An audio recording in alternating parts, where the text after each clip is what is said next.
പറയുന്ന ജോലിക്ക് പോകണം, ഞാൻ തിരിച്ച് ഗൾഫിൽ പോകണം. പ്രവാസികൾ മസ്റ്റായിട്ടും കേട്ടിരിക്കേണ്ട ഒരു വീഡിയോ ആണ്. പല കുറി വിഷയത്തെക്കുറിച്ച് ഞാൻ വീഡിയോ ചെയ്തിട്ടുള്ളതാണ്. അതേപോലെ തന്നെ പലരും പറയാൻ ആവശ്യപ്പെട്ടതുമായിട്ടുള്ള ഒരു വീഡിയോ ആണ്. അത് അന്ന് മുതലേ പറഞ്ഞിരുന്നതിന്റെ കാരണം എന്താണെന്ന് വെച്ച് കഴിഞ്ഞാൽ ഇതുപോലെ അനുഭവത്തിൽ നിന്ന് നേരിടരുത് എന്ന് കരുതിയിട്ടാണ്. എന്താണെങ്കിലും അനുഭവിച്ച ഒരാളാണ്, ഒന്ന് കേട്ടു.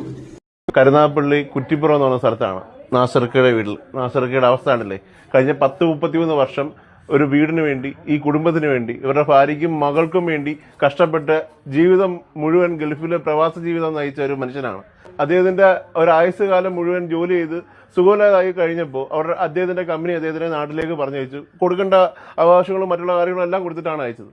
ഇപ്പോഴത്തെ അവസ്ഥ എന്ന് വെച്ചാൽ, ഒരു പ്രവാസി ആയതുകൊണ്ട് ഇത്ര കാലം അദ്ദേഹത്തിനെ കറന്ന് ജീവിച്ച അദ്ദേഹത്തിന്റെ ഭാര്യ, ആ ഭാര്യ എന്ന് പറയുന്ന സ്ത്രീ, ഒരു സ്ത്രീ എന്ന് പോലും അവരെ വിളിക്കാൻ കൊള്ളില്ല. അവർ ചെയ്ത പരിപാടി എന്ന് വെച്ചാൽ ഇദ്ദേഹത്തിനെ വെളിയിലാക്കിയിരിക്കുകയാണ്. അദ്ദേഹം ഇനിയും അവർക്ക് വേണ്ടി ചെലവിന് കൊടുക്കാൻ. തീർച്ചയായിട്ടും